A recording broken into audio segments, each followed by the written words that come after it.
All right, all right, all right. All right, all right, all right, all right.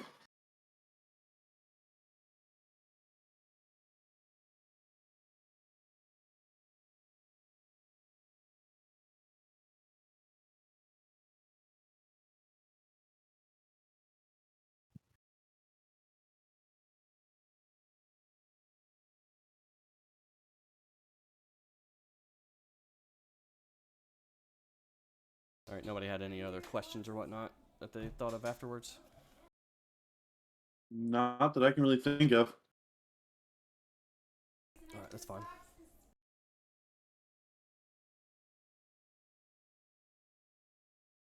All right, so we're going to see.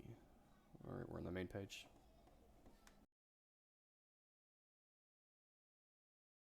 That we are. Yeah. You, All right, you, we're going to start off with just small character introductions, like I said. Roberio. sure. We're going to be going Well, from Robert. left to right in the title page. So, Alrighty. Just tell me when to start. yeah, go ahead now. Well, Roberio generally is a fairly well-built man. He has taken obviously very good care of his body, and when as a worshiper of Kyrgyz, he uses his skills and strength to compete. Specifically, he competes in the javelin toss and in boxing. Um, Generally, a very friendly guy. He's not afraid of losing or anything. He sees it all as a chance to improve himself and as a continuation of his skill.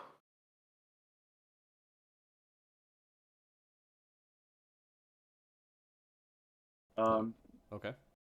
he's a older gentleman, age around 67, or sorry, 57 to 61. It can be hard to tell because of his physique, but he's obviously been around the block more times than once.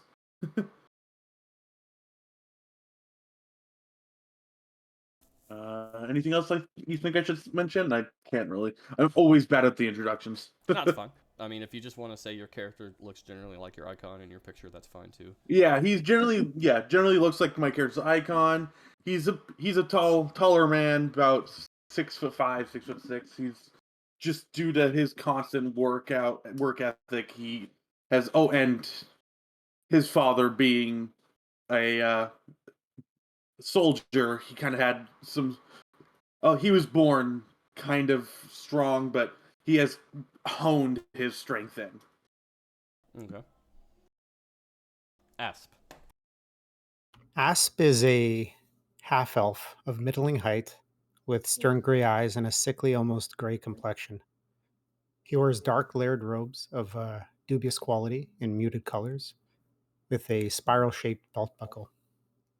He keeps half his head shaved and the other worn long. Clasped to his belt is a heavy tome attached by a chain. You've known him to be a scout with the Skylords, often moving ahead because the Skylords inherently are uh, a light scouting force. His personality wise, he is quiet and contemplative, and he's often taken personal sacrifice, sharing his successes with the group and accepting personal failures. He doesn't ask too much about people's backgrounds, but it seems now he's one of the 4 or 5 that are surviving together.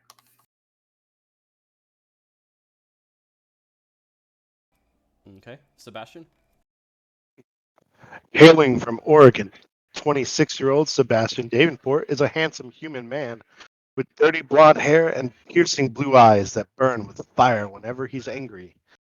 Taught from a young age, he trains every day to maintain his fighting physique, and with his dual guitars in hand, he seeks out to become the greatest fighter of all time. No longer wanting to just be another soldier falling in ranks and following simple orders, allowing innocents' blood to be spilt. He seeks out evil and takes them out and saves everyone he can. All right, Amy. All right. Amy is a half-orc. She is tall, about 6'3", though very thin for her height, and rather muscular, as if she's only lean muscle, just barely hanging on to the physique she has built for herself. Used to many a rough living, she is the epitome of the mixture of orcish ferocity and human cunning. When the Sky Lords were destroyed, she was the least surprised, and she mourned the shortest time, not out of any prophetic insight into what would have occurred, but the simple, long since beaten into her understanding that this world is a cruel place and that hardship is to be expected. She has a rough exterior, reminiscent of the tribalistic sort of accoutrements that she carries. The predator's teeth on a necklace around her neck, the tribal tattoos, a dark blue drawn across her dark gray burgeoning on a bluish sort of green skin. Her hair kept back in long braids, the sides of her head kept shaved. She is very rough around her exterior, but she has shown a strong protectiveness of the people that she travels with, as if, despite that nihilistic acceptance of the horrors that will come, simply seeming to keep them back for a little longer, she seeks an enjoyment in her life and the betterment of her standard of living, but is removed a touch from doing certain more reprehensible things that may bring her to that goal more quickly. As it stands now, she is, as she always has been, lost in the throes of violent fate, looking for the next step forward, eternally moving forward.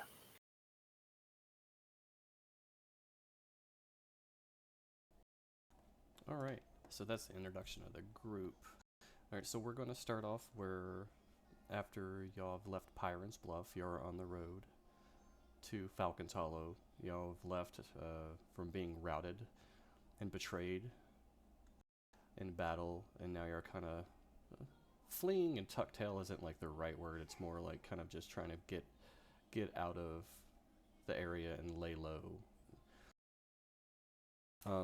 During this time, has you guys as a group have had somebody kind of step forward to kind of lead? Because y'all we're a part of a mercenary group. Now y'all are technically free to do as y'all want because the contract is null and void when the leader has died.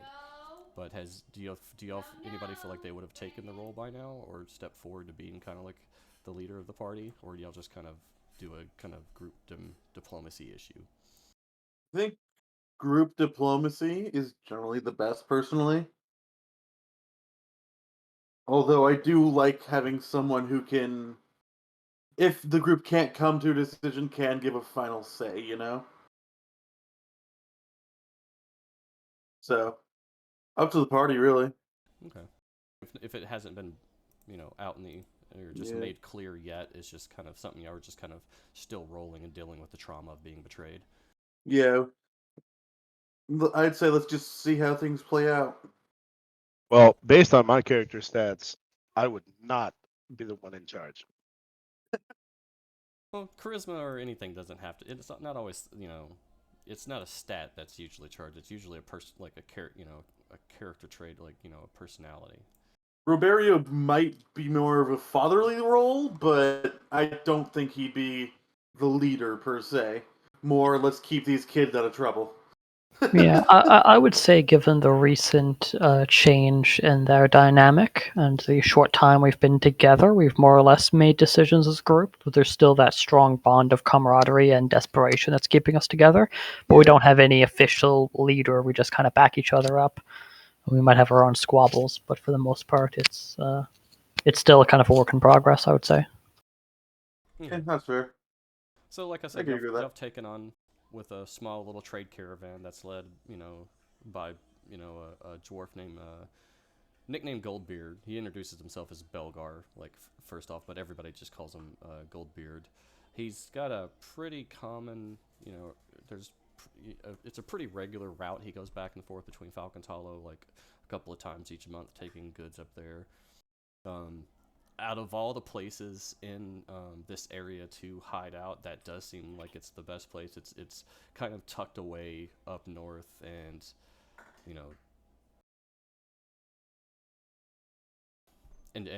sorry, Discord, that when you're doing recon and stuff like that, no, you don't ever get any mentions, or at least with the mercenary group, you never got any mentions of Falcons Hollow. So it's usually off most people's radars. So that being said, y'all have been on the road for about a week now. Y'all are heading kind of into the north tip of Arthel Forest, and as y'all are getting closer and closer, Belgar does seem to kind of start to tighten the reins up and make sure everybody, kind of stays in formation and keeps their eye out. He doesn't like this part of the route because it's like about the most common where he does deal with trouble. So let's see what the weather looks like. Apparently it starts to drizzle.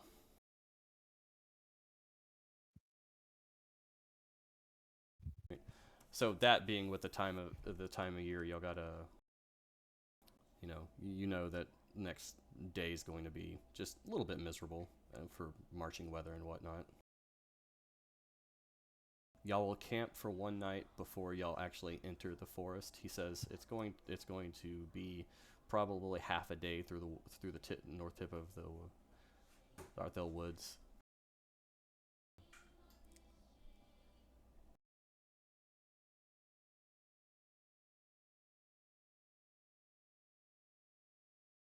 There's not going to be like a battle map or anything for that. All right. Well, so as y'all, well, it's just because there's no reason for it, not right now.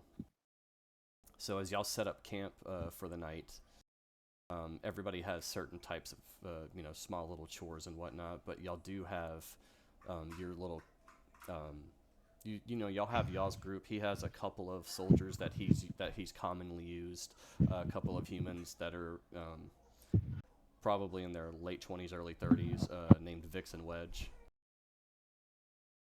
They seem pretty solid in what they usually do. Belgar, he keeps them pretty much close to him up front.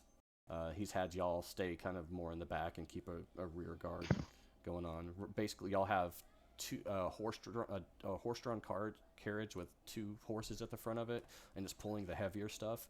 And he's got a couple of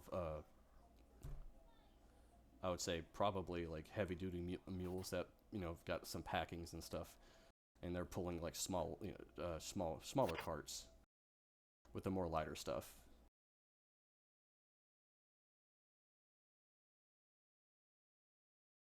Do y'all, as a group, just stick together when it comes to camping at night, or do y'all try to kind of,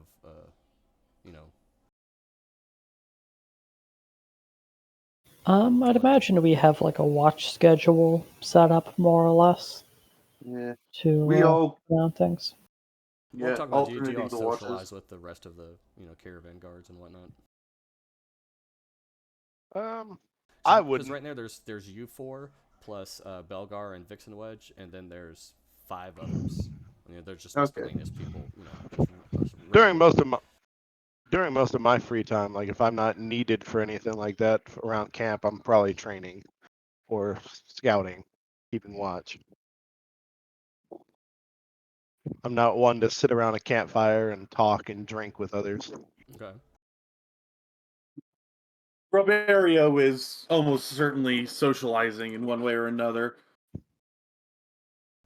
Okay.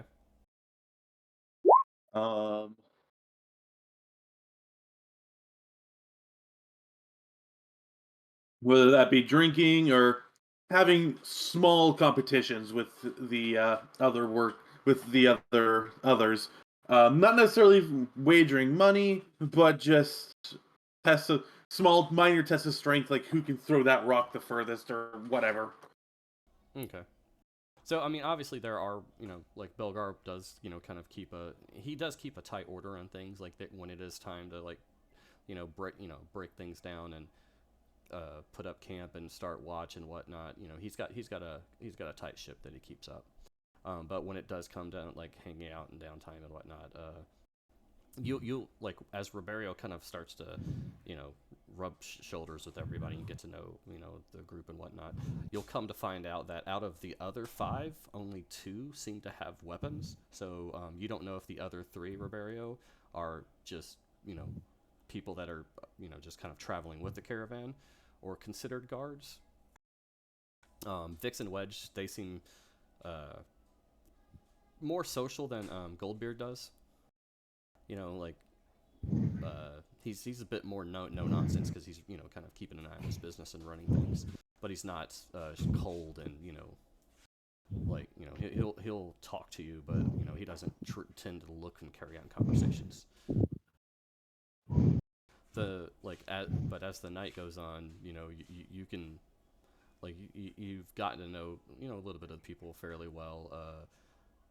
And Vix and Wedge will kind of mention that they've been, I wouldn't say robbed or held up because they usually travel pretty big, but the forest just gives Belgar always bad vibes, so he always acts this way about going into it. But they really don't ever. They're more optimistic about whether or not y'all get robbed or anything like that. They just think he's acting silly. And we're cutting through not near the road, right? We're cutting through the woods. Like the road going to Falcons Hollow is not really so much a road. You know what I mean? Like you come off the like any kind of main path a while ago, but it's it is the best path to that direction that most people use that do travel this route, but not a lot of people do travel this route. So we've been traveling like downriver. No, there's no river in this way. You will hit a river when you get near Falcons Hollow because it is next to a river. Oh, are we traveling north then? Yeah, you're traveling northeast from Pirate's Bluff. So. Oh, okay. So we're just like forging a path, not really sticking to any. Yeah. Well, I mean, he's traveled it enough. He knows, but there is no set road from Falcons Hollow to Pirate's Bluff. Like, yeah, there is no open road. Like you can see from a small basically a trail more than anything from amount of time, and especially going through the north part of the woods. So. But if nobody does, goes out of their way or does to do anything, then y'all will continue on the next day. Yeah, other than just trying to build those bonds with his current allies, and yeah. Yeah. So yeah, it's just set up camp as usual. All right. So the next day, still overcast.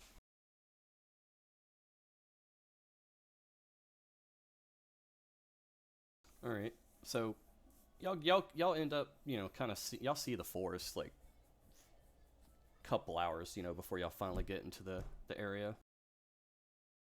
As y'all start to get in, he'll Belgar he rides. What would a dwarf ride? Mule, A mule or pony? I don't know. Yeah, we'll say he rides a mule.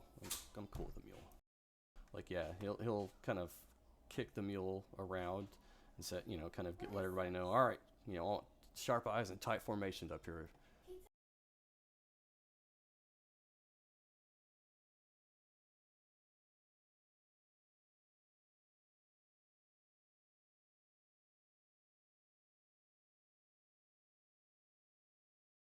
Sorry, I was talking to my wife. Yeah. Sharp eyes, tight formation, boys. Let's go. And y'all start to head in.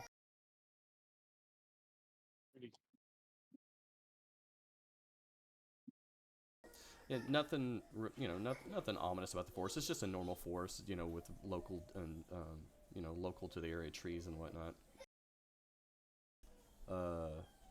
After about an hour of being inside the forest, everybody roll me a perception check.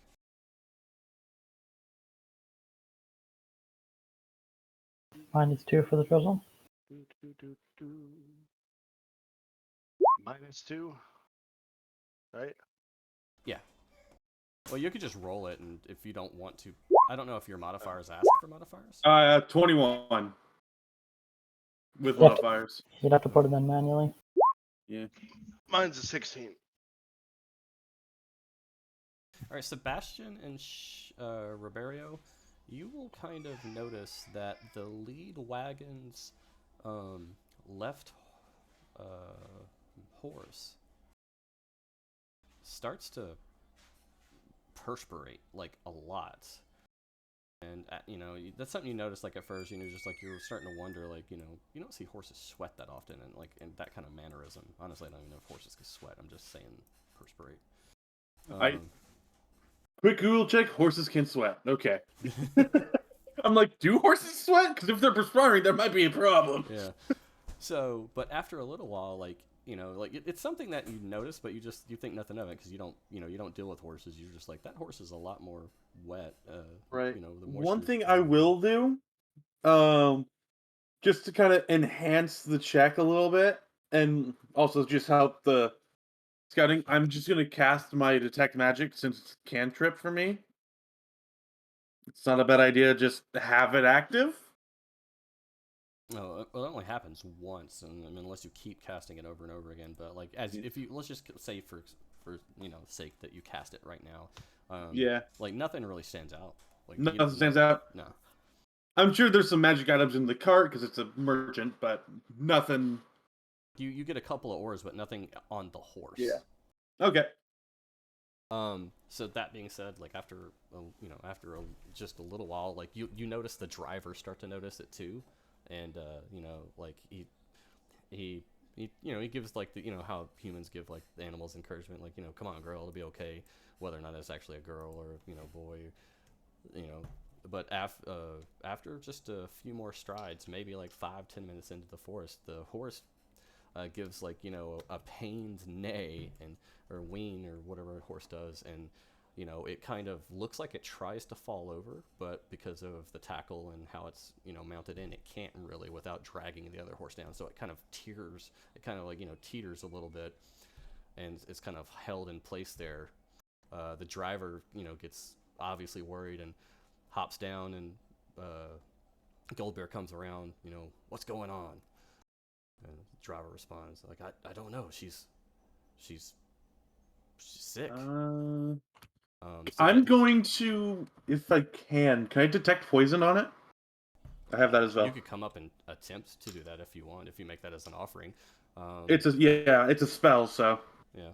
As the driver's telling Goldbeard what's going on, and he takes it in, and he says, Vix Wedge, kind of do a perimeter check, and he says U4, like, but now he's addressing you like you as U4 because you are a group of 4. And he's like, right. He says, keep your eyes open too, and like that's just his general acknowledgement. Then he goes down and he starts to mess with him and the driver start to kind of try to look at the horse and try to the driver tries to offer it water from like he finds a little bucket and he pours some water into it and tries to get it to drink from the bucket of water. The other horse is fine. The one on the right seems fine. Just a little disconcerted that the other horse is trying to pull it down.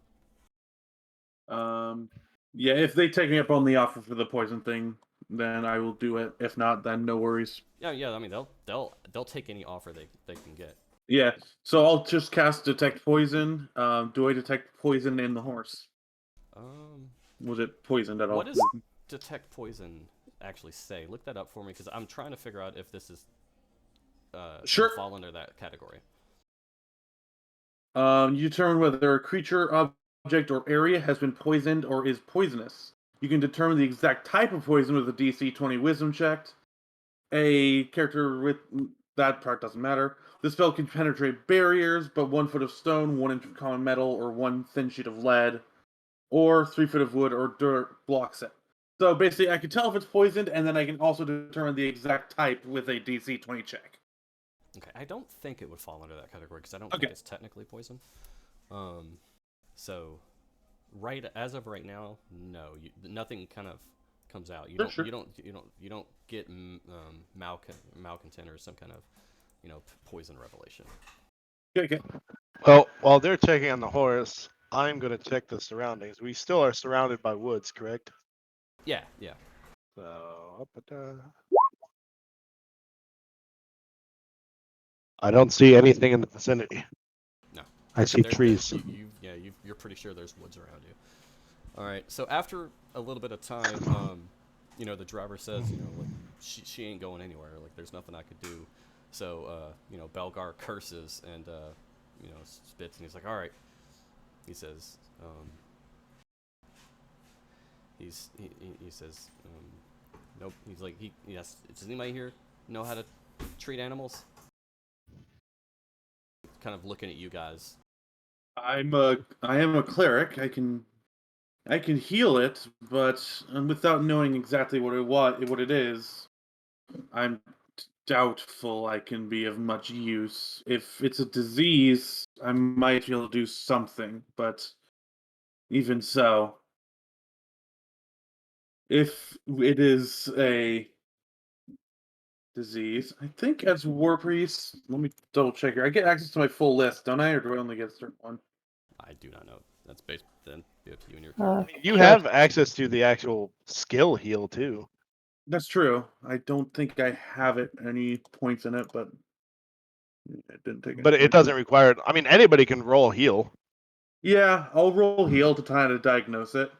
All right. If it's a poison or disease, That's a it's whatever 7. the DC is for that. Mhm. So Yeah. I mean, right It's now gonna be you very can't, hard. You don't know what it is. You don't know Yeah. what's going on. All right. So you basically bring up that you're a cleric, but healing wouldn't matter if it's because it ain't an actual wound at this point. Like you don't know what's wrong with it, so y'all can't discern it. As y'all are sitting there talking, Belgar listens to you, Riberio. Does anybody offer up anything else or say anything else? There's nothing I can do. Yeah, I for mean, this. y'all are doing y'all's in his opinion, you're doing your job because you're kind of keeping an eye on things. Yeah, I'm gonna look back down like the trail we came from, specifically like the side of the road that horse walked along.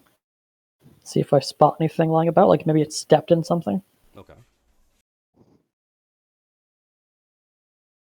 But I'm not really getting out of the wagon. I'm just keeping my eyes about. Are you just kind of standing stern? More or less, yeah. Okay. Oh, okay. Sorry. Wait, who am I talking about? So, no, Sebastian. Good. And okay, so no, that's Turtle. Sorry, Turtle was talking. One of my, yeah, for a level 1 spell, Not I talking, could typing. detect disease. Detect disease. Yeah, or like it's like a detect disease or identify disease or something like that. But that's diagnose disease. There it is. But at the same time, that's I only have 2 level 1 spells, and don't know if I'd like to use it on that. Do you prepare your spells or do you cast them spontaneous? Do you I have to have think them I'm prepared? I'm spontaneous. I believe. Yeah. Okay. Aren't war priests prepared? Are they prepared? I personally Yeah, am. because if you have the full cleric list, you're prepared. No, Oh, Warpriest. yeah. They can channel. They can cast healing spells. Yeah, That's right. they can cast I get spontaneous healing spells, not anything else. Though. Okay. That's right. All right. Never mind then. I don't have that spell. All right. So as they're figuring things out. Asp, Amy, and Sebastian are looking around. Ribeiro is like, trying to do what he can to help with his ability, but Yeah. it's you're actually like you could tell the driver has better skills like in that set than you because they're used to dealing with animals, but he's no vet or anything like that. It's just he's just spends time around them. As they're saying that, Vix comes up and puts his hand on Belgar's,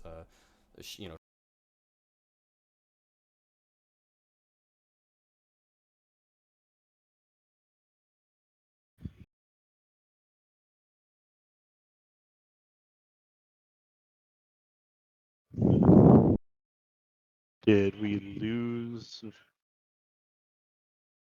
What's voice? that? Oh, my God, damn it! Sorry. What's the last thing you heard? I forgot I got pushed to talk on, so I left it up. The driver went and put his hand on what's his name?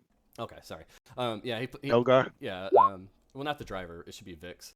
Vix. Oh, Vix, yeah. Or Wedge. One of them came up and puts his hand on, the shoulder, on Belgar's shoulder, and says, "Sir, Azzy's, usually kind of around in the woods here. Maybe we could ask her." And Belgar, kind of mumbles a little something to himself reluctantly, not out of so much of anger, just frustration. He's like, all right, maybe you and Wedge take to the north." And he says, "You four, once you give me about a 2-mile perimeter and see if you could find Azzy. She's a little druid that runs through here. She's a gnome. If you could find her, maybe she could help us out."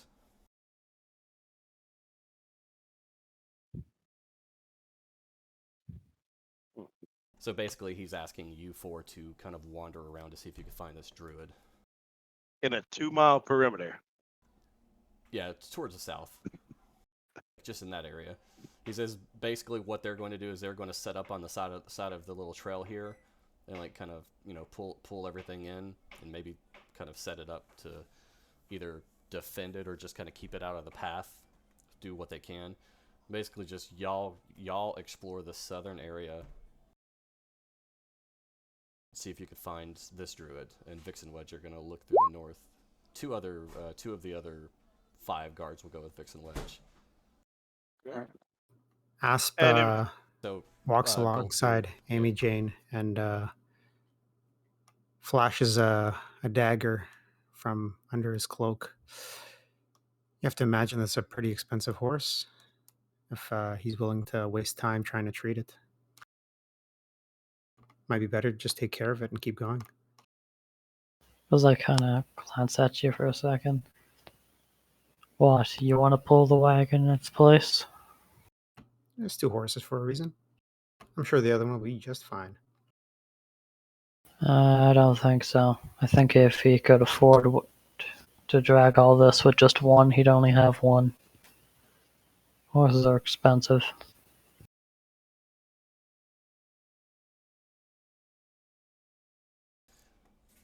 Alright, you guys that are searching the south, give me survival checks.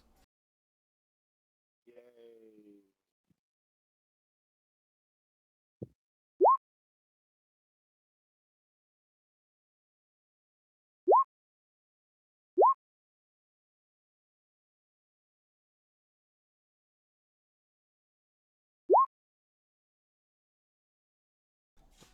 Okay. There we go.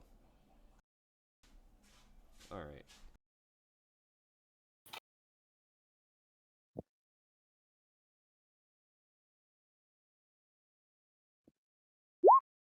Oop, ignore that.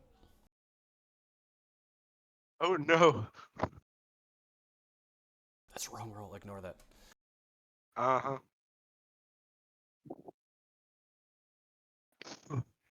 Alright, so Amy, you're going to kind of pick up on some strange tracks, kind of in the area. After a little while, the question is, do you want to try to follow them, or do you want to just keep looking around? And as y'all are searching for this druid, are y'all out in the open, just kind of randomly just yelling Azzy, or just are y'all just looking for any kind of signs of somebody that might have a grove or something set up? How we're y'all trying to exactly? We're trying to keep a low profile, correct? That's up to you guys. He just said go see if you can find Azzy. No, I mean the fact that we're currently trying to get out of Dodge because they just wiped our mercenary group out. We don't really want as a people group, we're finding us, trying to stay low profile. I would say that we're trying to carefully go through this area. We wouldn't be just yelling out for this random druid that we have no idea who is. What kind of tracks are they? I mean, with survival, how would you what's the role for that? I don't know. Yeah, that is well. Basically, like if I survival's like to find them. Does it look like a hoof print? Is it like a footprint? Can I not tell? Is it kind of like different? Is it 4 tracks or is it 2? It's multiple. It's greater. It would be greater than 4. It looks like it's at least 2 different sets of tracks, and it's not common footprints. It's animal prints. Not like it's Huh. like human prints and whatnot. There's a So multitude of them. So I'm kind of looking at it. I'm like, hey, Asp, come here. Asp grunts and moves closer. Well, what do you make of this? Looks like a footprint of some sort. Yeah, how about out? Sorry, any associated check I can make on that, Jim? Knowledge nature, maybe? Maybe. Yeah. I mean, you're in the woods. Let's see if you got it. Roll it. Sure. I will take 10 for 10. Oh, you want to take a 10? I think you could take 10 on that, can't you? Yeah, knowledge 10 for 10. Oh, 10 for 10. All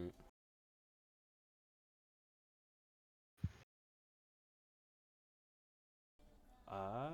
You. I would say at the very least you can identify them as,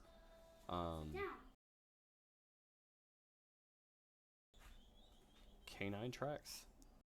Maybe coyotes or wolves of some kind. And the other tracks would be a larger 4-legged mammal that's not as common, not as common tracks.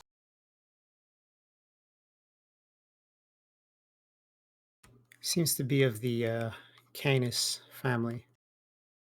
Some sort of quadrupedal predator.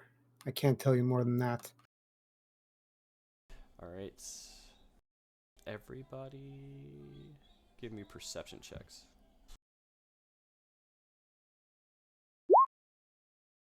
Oh, I see the dirt.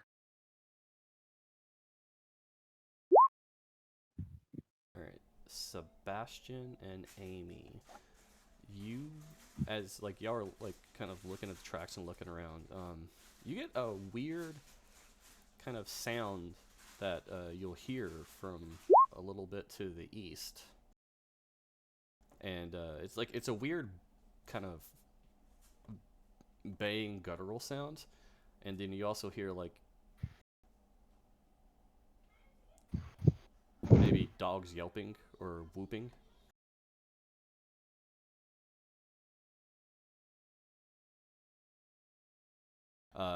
Yes, Asp and Amy, it's kind of in the direction that looks like the tracks are leading to. Or in that general direction.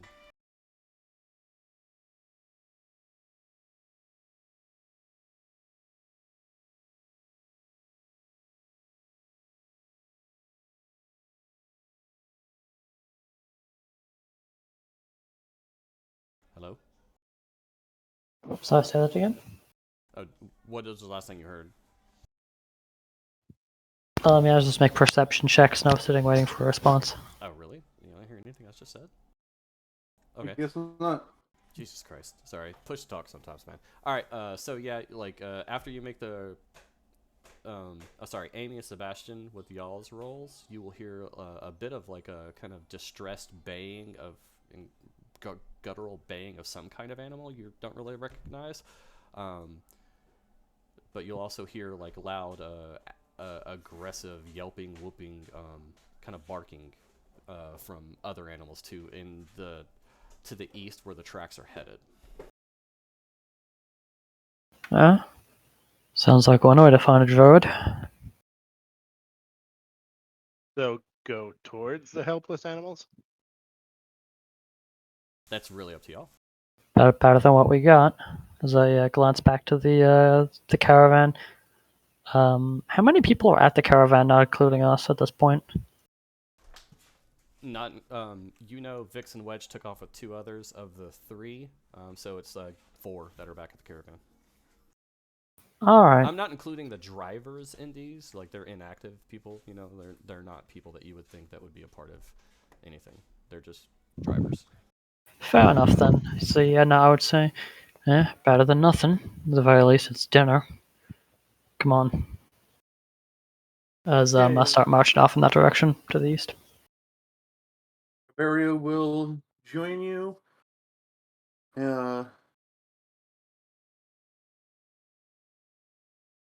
He agrees. He's kind of in agreement there. I mean, especially whether or not this gets us to the druid, saving an innocent animal is definitely a way to get on a druid's good side, and he will say that. All right. So y'all go. As you know, as you get closer, obviously they start to get louder and whatnot, and it becomes kind of clear. Let's go to here. What you see is about 4 or 5 wolves. Kind of, a couple of them are like up against a large tree, like barking up there. Looks like they're trying to climb up. You could kind of make out what looks to be like a bear cub up there, like who's been treed by these wolves.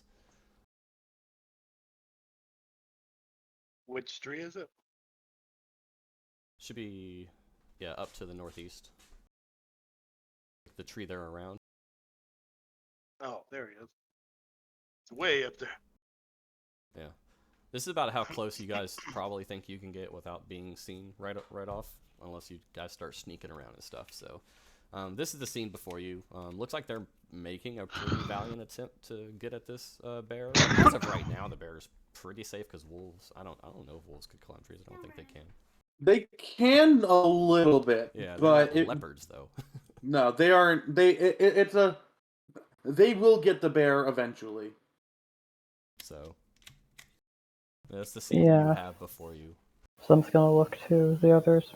Like, just keep in mind, this is one thing I do want to point out. As a GM, just because I pull a battle map up, it doesn't mean it's always a battle. Just because there's grids. The only time you need to worry about a battle is when you see that. All right. Well, when the turnover pops up, like that's an issue. But as of right now, and all at least the way I like to roll it, there are going to be times where role play will be combat based, but or will be action based, I guess, not combat based. Like there might be a battle map. If I don't have you roll initiatives and stuff like that, don't worry about it. Like if you want to do something, tell me what you do. But once actual combat has to start because of like an action you've taken, then yeah, we have to start combat. So first, I suppose before we move forward, I am going to do a thing or two for me and my allies here. So I'm going to cast a spell. I'm going to cast Guidance, and I'm going to cast it on my brawler friend. I think is a good. And then I'll also cast it on the rogue.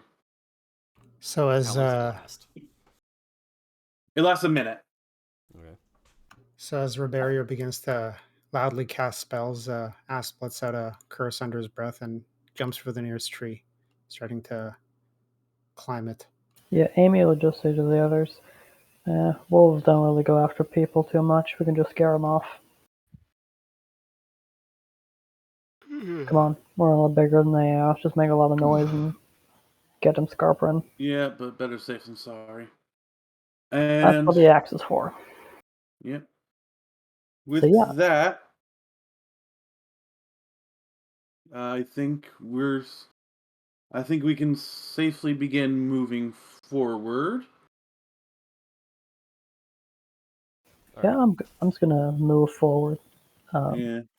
Making no real efforts to hide myself, as I'm actually trying to make a degree of noise and trying to, as soon as their attention is turned to me, be very loud, shouting, throwing my arms to make myself look larger, just trying to spook them. Yeah, Riberio's kind of doing the same thing. Okay. Probably roll Intimidate there. Yeah. Well, hold on. Okay, Sebastian, what are you doing while they're doing that? I I was just checking over my martial flexibility thing real quick. And they're animals, so I'm not really overly concerned. Yeah. I think I'm just gonna move up to about here.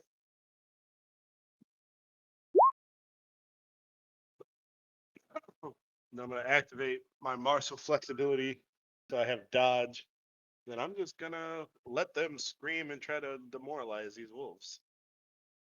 Okay. So, like, but I'm not gonna be ill prepared when it comes for these wolves to attack us. All right. If y'all are trying to intimidate the wolves, okay. Now roll your intimidates for me. Remember, you can get a +1 on it. So that'll be a 20 from me then. All right, and I got a 9. So Okay. yeah, I also have a special ability with my class where if I succeed in intimidating something, I add +1 round of shaken to the duration. Okay. All right. So they are going to notice you once y'all kind of start getting closer and making noise and doing the aggressive stuff. Let's see. These wolves, like, you know, they, like their attention's up, and then like their heads, a couple of ears, you know, kind of, you know, focus on your direction as you are making noise and coming to, and their heads start turning to you, and they start growling. You come out. How do you intimidate them, Amy? Like, what's your what does she do? Yeah, so Amy is taking the approach of just being as large, like loud and menacing as possible. So she's just kind of like holding her arms up wide, like making herself look larger, baring her short tusks that jut out from her lower jaw, stomping about and just yelling wordlessly at them to just make herself, to an animal's mind at least, appear to just be this massive predator come to get them. Okay. A couple of them, like that are the closer to you, will kind of like they'll kind of step back a little bit, but they're bared down, like, you know, growling, baring their teeth. This one on the other side, like, kind of steps forward a little bit, and you know, it's positioned itself like, you know, very low and growling. And if you could discern anything from their kind of nature, it's not aggressive towards you, more so defensive towards, you know, what they perceive as theirs. Yeah, they're just gonna like protect their prey more or less. Yeah. So yeah, I'm gonna step up again a little bit and just continue it, like just getting louder and more aggressive and kind of almost waving the axe in the front of me in a fashion as I'm basically gonna try to make them back down. Okay. Um, All right, that's what Amy does. Does anybody else do anything while she's doing that? yeah, I'm just kind of assisting her as she moves forward. Okay. I think that's a +2 on her Yeah. next time she rolls intimidate. Okay. I'm still counting anything you do with like your times. Like right now, they're still considered shaking. Like, you know, because y'all are taking technical actions. I'm not gonna let that like interfere with Right. what you've rolled so far. Yeah. I think I might have another way of. You said you're waving your axe around. Yeah. I'll cast light on the axe as well.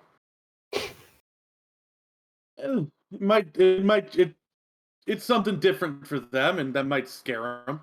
Okay, so let me kind of set this out here. You're sitting there like, you know, you're doing your, you know, your best to be like, you know, you know, visually aggressive, like kind of waving your axe, and you feel him kind of, you feel something touch your axe as you're waving it back and forth, and the next time you wave it in front of your face, it's glowing. Like, what Yeah, the hell? no. Yeah, no, and that's funny because it's like this bright torch-like light, and of course Yeah. I've got like dark vision, it's rainy and windy, so I'm just blinded suddenly for a second as I'm like blinking for a second, like, wait, what? You were not expecting something like that in the middle of trying to like scare off these wolves. Yeah, Like, so like all of a sudden, like my eyes go from like taking in as much light as possible to just being blind as shit. And the wolves too, they have dark vision. Like they're like, I think that it's more of a confuse. Like you confuse the battlefield more than anything. But you still are aggressing forward. So do me another intimidation check with Yep. with the bonus. Are you assisting her, or are you rolling an Yeah, intimidation? I'm still assisting. All right, so y'all roll another intimidation off the assist, and this goes based upon. This can go two ways based upon that. Okay. But yes, also just to remind another part of that intimidating ability I have, if they become shaken for 4 rounds total mechanically, they become frightened. So they'll actually flee. Mm-hmm. But yeah, so I'll roll that out. Well, we're just like I know when you roll intimidate, you roll it like you usually roll it based on one person. Do you ever I know there's something that lets you intimidate do a 30-foot radius. Do you have that? I don't know, Okay. but in my mind, So because right they're now a pack, if I aggressing, scare off, you're aggressing the alpha is what you're doing right now. yes, if I Yes. scare off one of them, the rest of the pack will follow. So whoever the most aggressive one is who I'm focused on. Okay. It's like this one who stepped up. Hey, All right. that's a pretty good roll. Yeah, that's a damn good roll. You with your glowing acts of confusion and loudness. Yeah, I'll say, he does not want any part of it, and they back down, and they kind of slowly, like they kind of slowly take his lead as he starts to.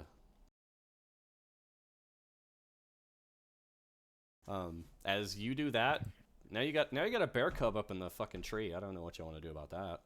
Yeah, so as I put the axe down, as I'm covering my eyes, oh, God, as I'm cursing in Orcish, I'm like, ow, what the? Why did you? Ow! It got them away, did it not? Now come Yeah, here. just a little Now, bit of warning next time, okay? Ow! apologies. Roberio will approach the tree. I assume the bear cub is a little freaked out, to say the least. Yeah, I mean it's staying up there. It's confused as fuck. It's still kind of crying out in fear, as a bear cub might. Yeah. Alright, don't get too close to that thing. If its mom shows up, it's gonna kick your ass. Yes, but we can't just leave it there. Actually, we kinda can. If its mom shows up, it's good. If it doesn't, it's dead anyway. Unless you want to adopt a bear. Roberio will attempt to climb said tree. To get unless the bear's close enough down that he can easily reach it. I'm assuming it's not though. No, it's bears could climb real good. It's high. Yeah, it's as top as it could be without toppling out of it. Yeah, I figured. So, rolling climb. So you're climbing the tree trying to get to the bear. He is, however, being very soft, if that makes sense. Very calm, very, yeah. But if you have no skills in calming this animal, or any magical way to calm this animal is not keen on you coming up. As soon as you start to try to climb, or if you get within any kind of range, he's for a bear cub. He's still about this, a bear cub. I'd assume to be the size of a large dog. They can large cat maybe large cat. No, it's a. I would say it's when I say cub, it's a medium-sized creature right now. Okay. In that case, no. Seeing that, I thought it was a baby bear. That was a misspeak on mine. No worries. If it's a baby, if it's not a baby bear, then Roberio will just stay at the bottom of the tree. Yeah. And kind of try and coax it down. Yeah. I mean, if you spend some time, being chill and not aggressing at it, it will. We'll say it, right. After a couple of seconds, you could tell it's less in distress, but it's still not at all gonna come hang out with you. Yeah, he's just gonna sit at the bottom of the. Yeah. He's literally just he just drops to like almost crisscross and then sits at the bottom of the tree.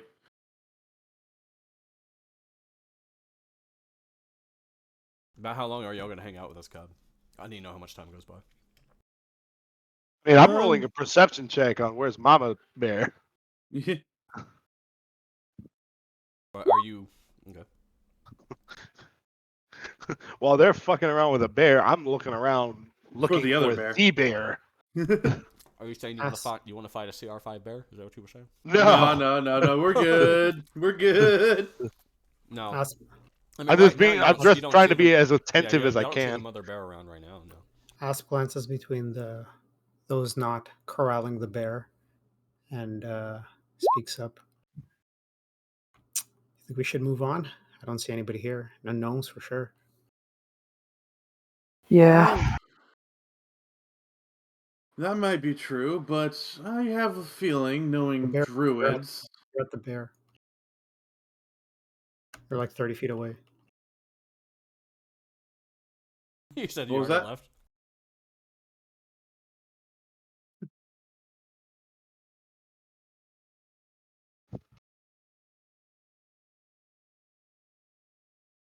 Did he leave? Is that what he said? Who's that? Am I missing something? What's Yeah, going on? Ribeiro is 30 feet away. He can't hear this conversation. He's dealing with the bear. Fair Yeah, enough. no. Yeah, Ribera is just sitting under the tree. Wait, just sitting there peacefully. How long, Ribeiro, till will Ribeiro sit under a tree and just wait? A few minutes, probably. Okay. Yeah, a few minutes will go by and nothing will happen. Do you guys wait for Ribeiro, or do y'all just wander off? I'm just gonna I'm not gonna wait for him. If they want to move on, Ribeiro will move on with them. But Because every Once minute more. passes by, like the group that we're supposed to be helping protect is just in more and more danger. well, all I'm saying is we saved the bear without killing creatures. The druid's gonna love that. Ribeiro is 30 feet away. He's not part of this conversation. Ask the pair that are not dealing with the bear. I don't see any druids here or any gnomes. Perhaps we should move on. Yeah, let's go. Barrier can have fun with this bear. All right, they start wandering off Ribeiro. If the other Ribeiro pair walk away, Asp will turn back and let out a whistle in Ribeiro's direction. He'll and sighs. Beck him over. He'll sigh, stand up, just look up at the bear and say, "Good luck, friend. Try not to... If the wolves come back, you're more than welcome to come find us. I'm sure you could track our scent." And then he'll rejoin the party. So I'm just kind of looking at you, like head tilted for a second. So I just shake my head and turn and follow the others. Alright, we saved a bear cub. Whoopee. Alright.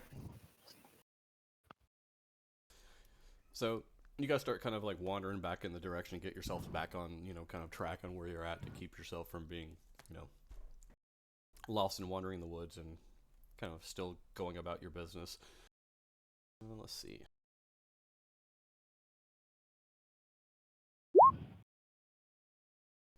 Alright. Yeah, after another 15 to 20 minutes, you'll kind of notice, I know this is like kind of a denser forest, like for the battle map. Just keep in mind, like, this is more of a sparse forest battle map, and this is more of a denser forest. You will kind of notice off in the distance, at least as far as you could see. I don't know what your visibility would be like in the forest, but you would see a large bear kind of come out of a little set of trees, and on the back of it you will see a gnome kind of riding it. Ah, you must be the druid. You scare the shit out of her. Just a run towards this gnome and a bear. Because they were kind of looking in a different direction, like y'all kind of wander into each other in the kind of that regard, and like, her head turns over, and the bear takes on an aggressive mannerism, like as soon as Mario kind of like burst out, like, you must be the druid. Roberio just puts his hands up and says, And that must be the mother. Who are you? Who goes there? Ah. The gnome would say, like trying to like you notice like she's like kind of like like doing some calm patting like on the bear, but you know it's she's making an effort to keep the bear from fucking charging you as it's growling. Yeah, they must pick up. Roberio will just say, my name is Roberio Kergoa. We were looking for you because our horse is sick on a path back that way. I think I might have something else for you though, or know something. This wouldn't happen to be the mother of a bear cub that is lost, would it? How do you know that? We saved the cub earlier. It was being chased by wolves. We scared him off. She starts like looking kind of like at your feet around you, like where is he? It's up in a tree, just that way.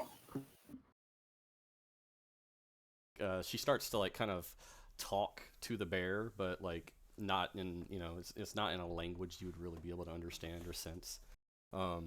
She says a couple of things.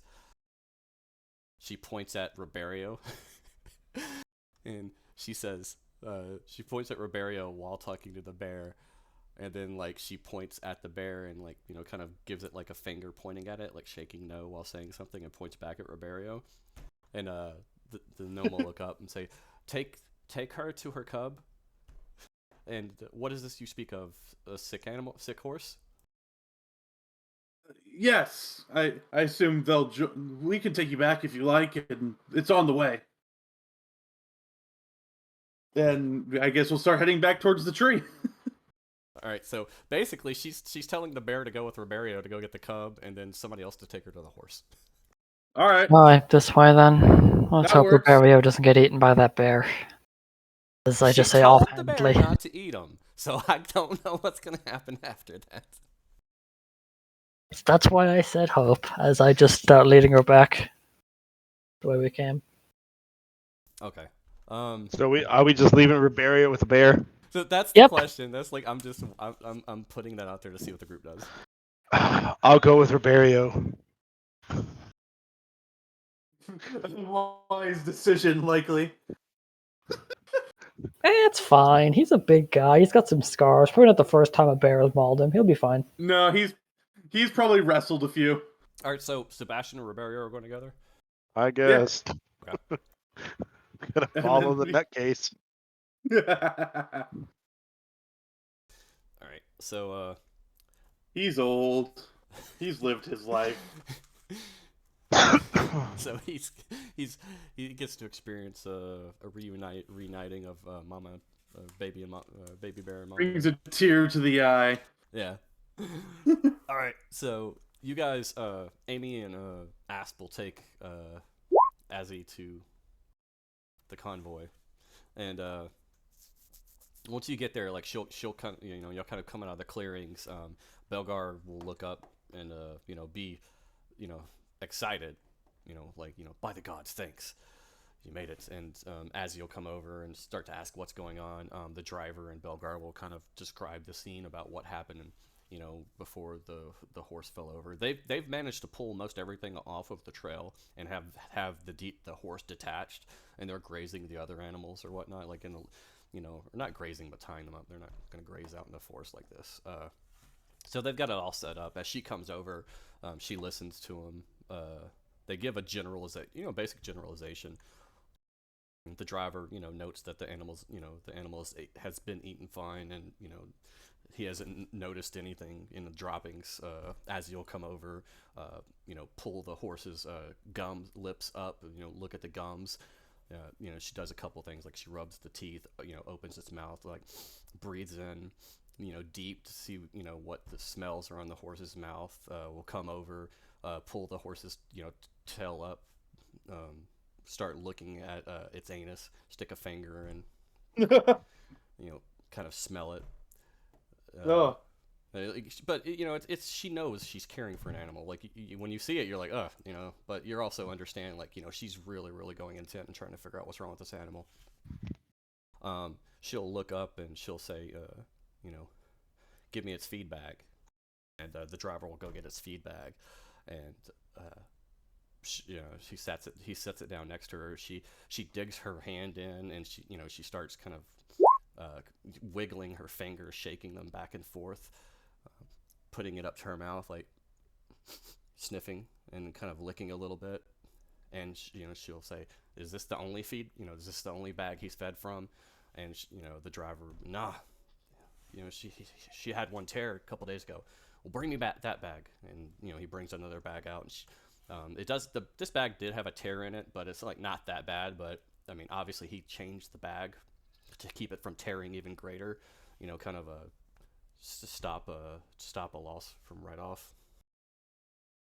And as she bends down, she does the same thing. There is some grains in there and whatnot. She pulls her hand up, and she starts to feel it, like press in between the grains with her thumb, and kind of to get a finer feel of it. And she says, there it is," and she kind of shows him, and there's a weird kind of green fungus on it, type of mold. She says, that's the culprit. And so they start to talk to her, ask her, can she do anything? And Belgar, will say, "Can you use your magic?" And as he says, "Well, my magic's a little different, but I can give it a try." So, she starts to do a kind of casting. I don't know if anybody has spellcraft, and if they want to figure out what she's casting or the way she's casting. But Sure. she'll start to whisper. You can roll for it if you want. If you don't, whatever. You could tell she's kind of casting a spell in the sense of not so much as divine or arcane, that she's using some kind of type of wild magic in a sense. She puts her hands over the neck of the horse, and she starts to whisper something. You see her pupils kind of vanish a little bit. Her eyes are all like opal white and whatnot. And as she's doing that, like, she's kind of nodding, like she's listening to something, but you can't really hear it. So at this time, Sebastian and Roberio, you'll kind of come back onto the scene, like, as she's in the middle of casting over here, and you will hear her say, "I don't have the strength to heal this horse myself." Like she's Is saying there this, anything I can do? she's saying this while she's holding the horse, like her hand over the horse's neck, her hands glowing lightly. Like I said, her eyes have kind of dissipated, her pupils have dissipated. She's all white. She's like, I do not. He's like, I do not ask this of you. This is the spirit of the forest. Asks a boon from anybody who will give me more strength. Roberio will walk over and ask what he can do. I'm a priest of Kurgis. He goes, "Your God, this boon will not get in the way of you and your God. Well, it actually works out pretty well because Kurgis' animal is the horse. Well, either way, this boon will only be something the forest will ask of you, if you choose to lend me some of your strength to heal this animal." He will accept. All right. Does anybody else accept the offer, or do y'all not? Sure, why not? Yeah. All she's asking is for y'all to come and put your hands on her back, and to just acknowledge that you will do what the forest asks of you. Anybody that it's a volunteer service. So if you choose to sit out, just let me know if you sit out. Yeah, Asp won't join some weird ritual. All right. Maybe not. I'll go ahead with this one. So it's just Roberio? I think Asp. Did you say you Asp, were you said gonna you would. join? I thought you said you wouldn't. Asp said very clearly that, well, he didn't say anything. He's not joining a weird ritual. He's That's just all I'm sitting saying. there. Like, so it's only Roberio goes and puts his hand on her I back. think so. Okay. So that being said, I've been blessed by enough magic creatures in my lifetime. I don't need another one. All right. The word isn't a draining. You don't really feel a draining, but you do feel something come from you. Like you do feel like there's an amount of energy that you give to her. Her hand glows, a little brighter, and you could kind of see the distress in the animal's eyes, like kind of lighten up a little bit, like it does, feel a little better. And after a little while, like she'll take her hand off, and she'll say it is done. She'll look up to you. Her pupils are back, so she looks up to you, and she says, "Be mindful that the forest has its own way of telling you what it needs to do. You'll feel a pull or a calling. Do not ignore it." All right. He will, I guess, accept it. You said it was like a calling. He goes, "Yeah." So sometimes it comes in visions or dreams, or you just have this knowledge. You don't. It just it's unexplainable. You'll just know. Trust me. But whatever it asks of you, just make sure you do it. All right. She looks over at Belgar, and she says, "The horse will be fine. Let it rest for a couple hours, and that should purge this, the system of the disease." He thanks her profusely. He offers her, a couple of things. She doesn't want any money or whatnot. She does look at a couple of, little things. He takes her to the side and shows her a couple of his wares, something that, might help a druid out in the forest and whatnot. She takes something as offering as payment, and she leaves unless anybody else says anything to her. She's not dismissive of you guys, but, she's got stuff she's got to get done. Yeah, no, Amy just climbs back into the wagon, sits back down where she was, and she's like, "Alright, we're good to go." Ribeiro just stands up and says, "I hope that cub doesn't get into more trouble." And just chuckles a bit. All right. So after, so Belgar will, say, good job on finding her. And ask you basically, how'd you find the lass? Bear told us. Upon her. Sorry, go ahead, Amy. Oh, Bear Cub told us, pointed us in the right direction. Something like that, sure. Well, it's a good thing you came across her. And he kind of looks up at you, Ribeiro, and he's got this kind of a bit of apologetic look in his eyes. He's like, "Sorry, I didn't tell you about her magic. It's a strange magic, but she's a good spirit. It's a bit harmless." I'm no stranger to challenges. Whatever the calling may be, I shall answer. He nods. He says, "Well, good enough. We'll do what we can to help you if we need to. Whatever the spirit or forest or whatever dang creatures ask of you." Says, "But let's let the horse rest a couple hours, and let's get ready to start packing up and to move on. I want to get the hell out of here." So he goes off and he starts kind of giving orders. Vix and Wedge start moving around, and they start prepping to go whenever the horse's strength comes back. The driver sits down and tries to get the horse to eat or drink, and you kind of see him kind of be reluctant and kind of feel bad that his other feed pack is what made the horse sick. He's a bit resolved, is basically Right. what I'm saying. Other than that, after a few hours, you guys will head out and get back on the trail. Get back, heading to up and back to the north in Falcons Hollow. Let's see. Yeah. After a little while, y'all get to not a little while. Like I guess for the rest of the day, you'll get to an area that Belgar likes to use to kind of when he does stay in the forest. Going on any further, it's you start to lose the light and you definitely don't want to be in the forest like wandering around. So he suggests y'all set up camp in this little area that he knows. Y'all end up getting there. Y'all start breaking out camp and whatnot, getting ready. Sure. Using the caravan's rotation order for watch. Let's see. Sure. Does anybody have any kind of camp habits?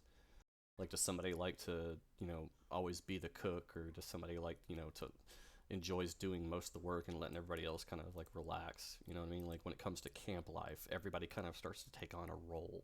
Does your character have like a specialty in that role?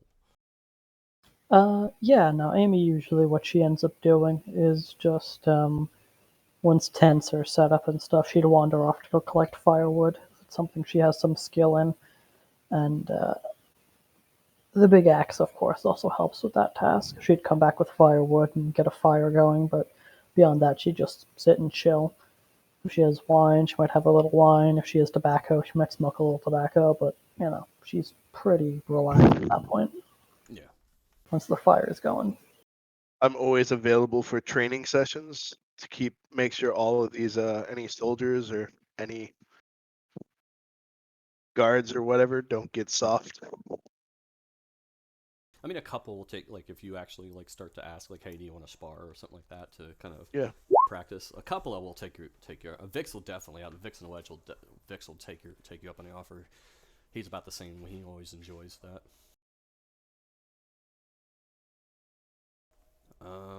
Other than that, Roberio. Yes. When you're, like, basically in your sleep, you're going to obviously you're going to get a vision as you're slumbering. You're kind of like, running through the woods. You have this great thirst. You feel like you've been running for hours, like night hits the fucking, the woods around you. There's animals everywhere. Like, the nightlife of the woods is, terrifying most of the times. But, there's an area where you like to drink from, like a kind of a pond. You come to it. You no matter how thirsty you are, like, you're, for some reason, you get this weird feeling about this body of water, a small body of water. So you go to drink from it. It quenches your thirst at first. It tastes, it's what you need, because you've been bounding around in the woods for a long time. As you go, you kind of leave. It's one of those things like where you take a drink, from being super, super active and out in the sun, and you know what, you think it's going to be super refreshing, but like, you have this weird feeling about it. As you start to run away and leave, your stomach churns like to such a terrible degree, and you just keel over and fall and you die. All right, new character time. So that being said, like, you wake up, and you wake up in a sweat, and you don't know what the hell that was. I mean, you've never had a dream like that. You've never had a dream that, like, obviously, visually descriptive. Right.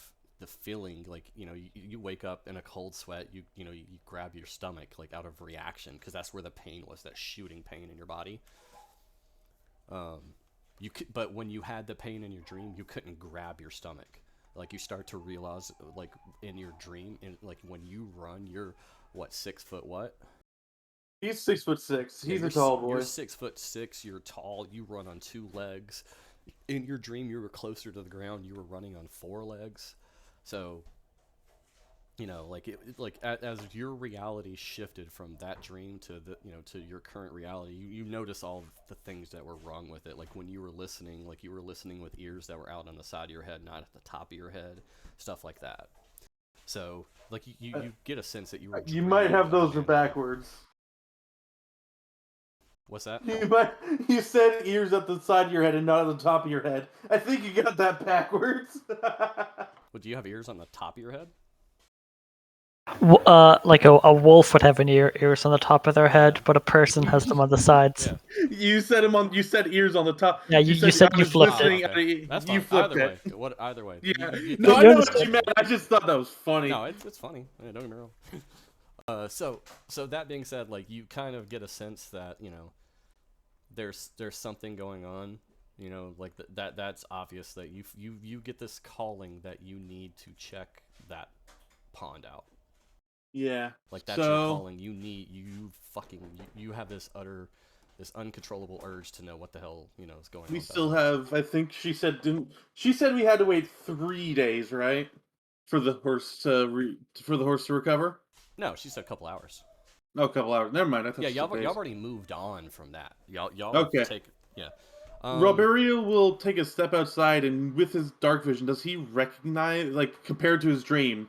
I know it's trees, and more trees, but does it look familiar at all? No. I will say the calling that you get, you don't, I would say right now, you would kind of understand, especially with your sense of magic and kind of, whatnot, casting Mysticism. mysticism, yeah, with all the mysticism that you get like you get this feeling that you've been told what it is, and with how it told you what it is, like that, if you start to deviate from what you need to do, that you'll get a sense of that. But right now, like you just kind of know that you understand what you need to do, that you just don't understand where it is yet. Yeah. All right. Roberio will, upon waking up, he'll walk outside the tent. You'll probably see him, I think, Asp, because you're, as long as Asp is still awake, at least. You will see him step towards the side of the camp, pick up a large rock, and place it on his shoulder, take a knee, and pray. Yeah, actually, ask like you're up in watch right now, so Yeah. that's what you see. Yeah, he comes out of his tent, walks over, grabs a big rock, and then prays. All right. Are you just kind of clearing your mind, looking for guidance, or are you just praying because you pray? Both. Okay. You don't get any sense of, you get your normal fulfillment when you if you're praying for, your normal Right. prayers and whatnot.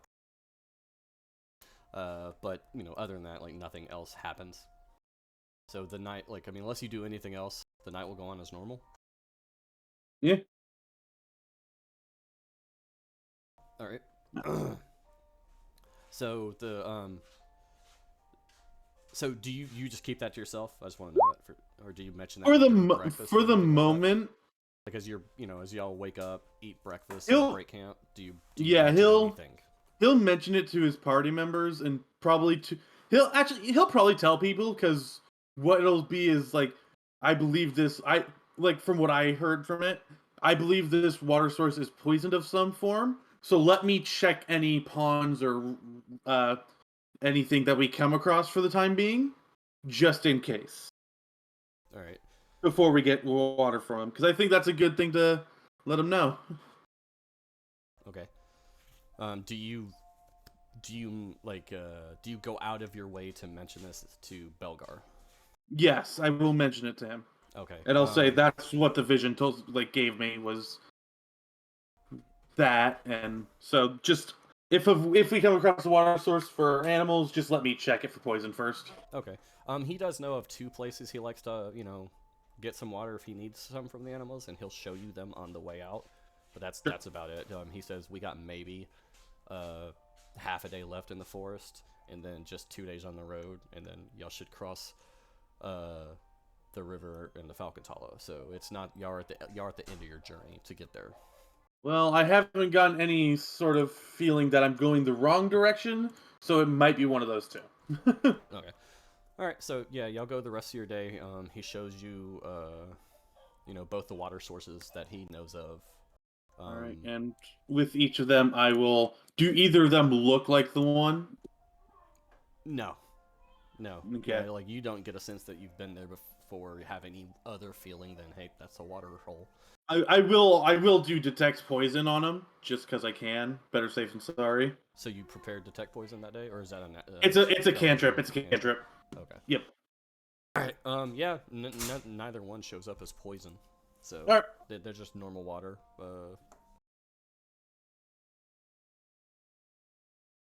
You'll end up kind of getting maybe within an hour and a half of getting to the leaving the forest, and you'll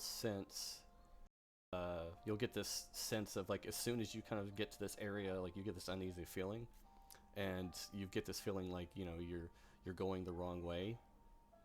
So like that's the first time you've had that feeling, and you stop, you kind of take account of your body kind of giving you that signal, and like you start to kind of slowly turn and look around, and you start to kind of look more like as you're turning, you get this more assured feeling, and as you point like southeast, you know exactly that's the direction you need to go. I will make this clear to Belgar and say that's the direction the vision's pointing me at. All right. You don't know how far it is. You just know you need to go in that direction. I'm willing to go there alone or with any party members. You can wait. If you wait, you wait. If you don't want to wait, you don't have to. But obviously, it would be great to travel along with friends. All right. So about you stop, like you're talking to them. Do you say anything to the rest of the caravan, or like? I'll talk to Belgar and tell him what I'm feeling, because he seems to be understanding. Yeah. All right. So like you kind of bring it to the attention that you feel the calling to go that way. Belgar says that they're going to continue on up to the point where they'll set up camp, and he'll give y'all kind of a direction where he needs to go. He doesn't expect you to be that long. Like you're still a hired caravan guard, but Right. he knows that you did pay a price that you have to do this. So that's a part of it, and that's fine with him. They're going to cut their pace down to a slower pace, just because they don't want to lose you. Y'all have never left this trail, but anybody with a base that can that's a base that could follow a track. I helped him, and so he'll cut me some slack there. Well, it's more along the lines he doesn't want to leave you guys, but he doesn't want to stay in this forest. So they're Right. going to leave the forest and get out a little while and kind of head in the direction they need to go, and they'll wait for you out there. They don't want to spend another night in the forest. Right. But the question is, does anybody just leave and stay with the caravan, or does everybody go with Roberio? I mean, they say never split the party, but on one hand, Barrio's crazy. Oh, come on now. I literally have wrote in my journal, maybe short of Marvel 2, way too willing to join into crazy wild magic rituals. Y'all talk amongst yourselves and figure out what you're gonna do.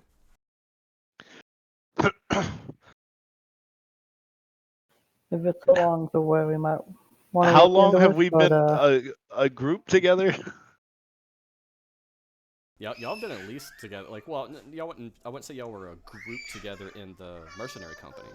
Y'all have known of each other for We were all in the same company, but we weren't necessarily part of any significant about a group. month to two together. Like y'all spent campaigning and on the border skirmishes. He's very outgoing. So yeah, I would just Amy would just speak up and say, if it's along the way, it might be worth looking into. Might be something in it for us, but I don't feel like bailing on a job or running off into the middle of nowhere to check into some weird dream you had. Asp nods in agreement. I concur. That's Seems kind of where I'm at, seems too. counterintuitive to just depart and ditch our employer. Running off into the woods we don't know sounds like a death sentence.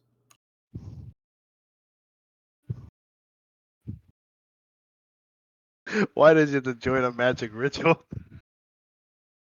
Because the horse needed to be saved if we wanted to get out of the forest and get paid.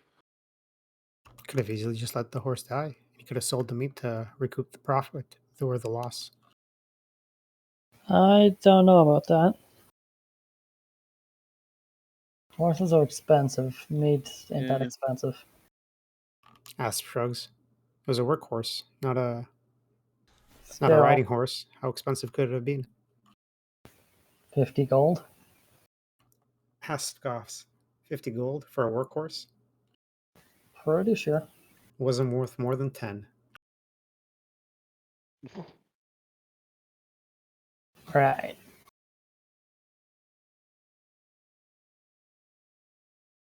Well, either way, Roberio knows where he needs to go. Well, you don't And- really have a. Well, you do have a choice, but you kind of don't at the same No, time. I don't. I'd rather not piss off the fucking forest, thank you. If it's along the way, we can take a stop, but let's not go running off into who knows where. Like, do you know You where don't- you're supposed to be going? Southeast. The opposite direction of where we're going currently, yes. Oh, then let's finish this job then first. I will piss off the forest if I leave. And then when we He come he back, No, he like no, can't no, no. leave the No, forest. yeah. When you got a certain distance away, like you. It's not that you can't. You just felt like, you felt very, very uneasy. You didn't try to take the step to keep going. Yeah. It was a very uneasy feeling. Is the best way I could describe it for you. You're kind of right in that general area. So if you want to see what happens if you keep going, like that, I'd rather not. It's like his goal. He has made his mind on this. He's going.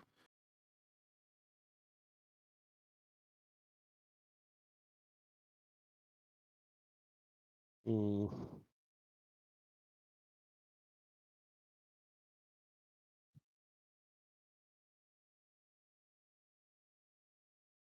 How do we want to do this? Sounds like we signed up for something we didn't intend to. God damn magic. Yep. Let's have a word with the boss, see if they need us for the last 2 days. They just said we'd be fine. They just Yeah, slow down and wait for us.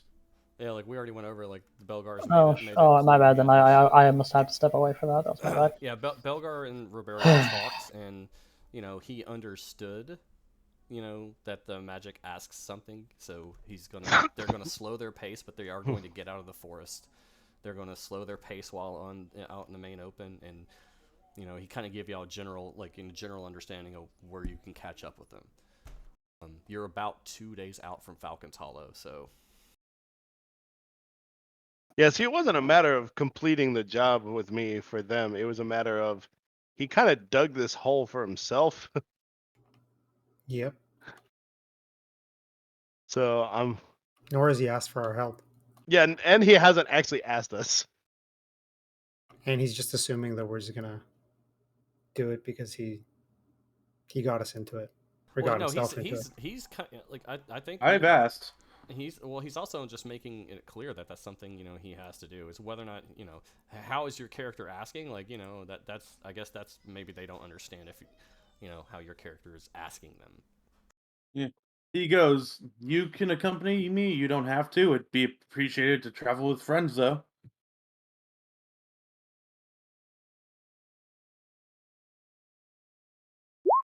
There, it's laid on the table. It's out in the open. This is where they turn, walk away, and they just don't consider you a friend. Well, that's the thing. Alright, let's just make this quick. So if we've lost enough people already, let's not start splitting off because of stupid shit. Come on. All right. So we'll head southeast towards the feeling, I suppose. This is literally in my background. If you end up getting us into trouble with this, I'm gonna drown you in that goddamn pond. He just All right. laughs. All right, so y'all go. Roberio, the closer, like the more you head in that direction, like, the more and more sure you are. This is obviously where you need to go. That uneasy feeling goes away almost immediately as you start to head towards that direction. and you start to recognize, like, the area a little bit from your dream, like, a weirdly shaped, like, rock, set, inside a splitting tree branch and whatnot, kind of stand out to you.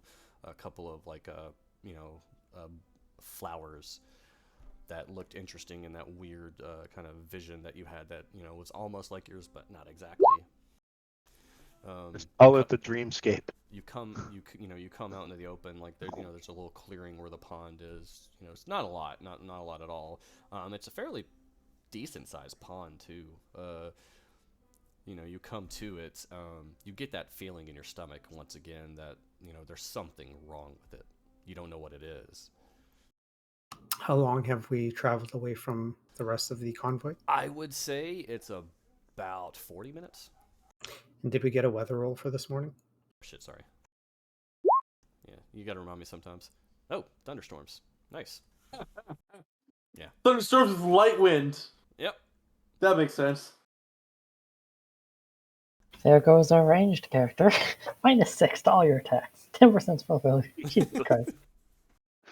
Right. It could be worse. The winds could be up there too and make it even worse. Yeah. So, I'm just gonna glare at our. Also, it's opponent. 87 Dense degrees. forest too. Like, range is not that big of a thing right now. Yeah. So upon reaching the pond, I'm going to again cast Detect Poison. I thought you were supposed to just drink it. Yeah, your dream made you drink it. Well, last time I did that, I died. So no. You come up to it, like, you cast your spell. Like, how does your character, like, cast spells? Do you have any kind of flair for your character to do it, or you just do it like everybody he else? flexes. Oh, yeah, that's right. I forgot about your flex. Yeah, remember he oils himself up and then flexes about. Are you preparing your spell casting? Yeah, how you doing that? Oiling my body. Get the baby oil. I gotta cast some spells. Oh, okay. Sorry. So you go to it. You do your your flexing and whatnot. You cast Detect Poison. It doesn't radiate as poisons. Okay, then I'll cast Magic, which is also a cantrip. Does that ping as what and magic? It does not ping as magic. No. God damn it! All right. Everybody, roll me perceptions. I have one other option. Okay, you can tell me your option. I just need perception checks from you guys. Sure. I have Purify Food and Drink. Yeah, that won't work on an entire pond. It doesn't work. Not I mean, all at once. You could put it in your flask, maybe. Amy? Well, no, I just spent about 18 years casting a cantrip on this goddamn thing. Amy? Yeah, it's say 1 that again? cubic feet. Oh yeah, perception rolls. My bad. Perception. Do we have to suffer the -10? With the weather? With the weather? I mean, you do. I just add it to your rolls.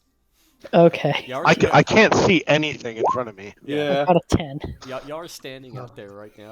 Fucking, just the storm going on. He's out there flexing at the pond. No, because I can't even Fuck. see him flexing at the pond. I don't even see the pond. You're not blind. I got a Sorry. 10 and a -10 Yeah, perception check. you see just normal things. Like, anyways, get that all aside. Rubbing my eyes. You, like, as you're squinting out in the pond, you notice a couple of weird lumps, like, kind of like caught up in a tree, like, a tree branch that's got some algae around it and whatnot. That's about the only thing you notice differently about the pond. You can't who really tell notices what that? they are, but because they're just like weird bulging masses out in it. Who notices that? Asp. Alright.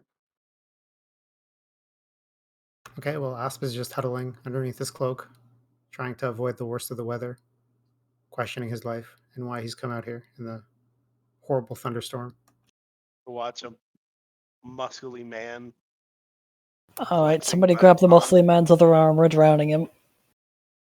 Alright. Dragging us out into this shit. I mean, other than what you notice in the pond, like, you are just sitting there watching Ribeiro flex at the pond. More or less, yeah. Well, I'm talking about drowning him, but I'm not actually doing anything. I'm just being upset. Alright. Ribeiro, what do you do? I mean, did Asp tell me about the lumps? He didn't say No. anything. No, he didn't. He's like 20 feet away from you. All right, then Roberio's just gonna have to like do a closer inspection of the water, I suppose. All right. If you want to take a 20 on the pond, like and take 20 times as Yeah. long and inspect the pond, you're going to have to go into it. Do you go into it? I don't want to. I just need to know because with how the weather is, and you can't just take a 20 walking around the pond. All right, he'll step into the pond. All right, hold on. Let me look at alligator's stats. I'll be right back. Okay, so all right, so here's the thing. Asp notices something.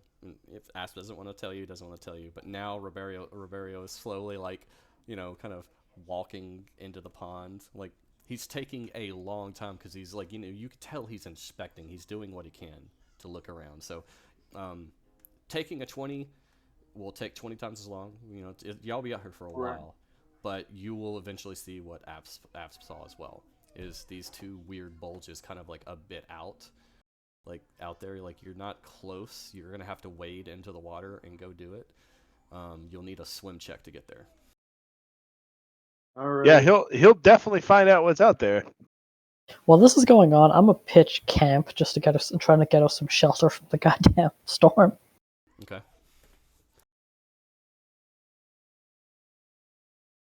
All right. So y'all start kind of pitching some kind of shelter. He's Yeah, wading I'm in water. gonna be smart on this. If he's gonna wait out there, I'm gonna tie a rope to him and tie it off to a tree. Let me say this: I'm going to attempt to tie a rope around him. Okay. That's fine. All right. Roll me 5d20s for Barry. Oh This way, at least if something happens, we can at least drag his body back. no! I like some of those rolls. I don't like others. Okay. That's a 2. Hey, no ones, so Yeah, no, yeah, you just needed to beat a 10 3 times. What's your strength? Yeah, you did it. 15. All right. You make it How? out. You make it. You make it out there. Sebastian's over there, like, grab the rope, tie it around you. He will. And you start to kind of look like you don't know what the hell this is, like some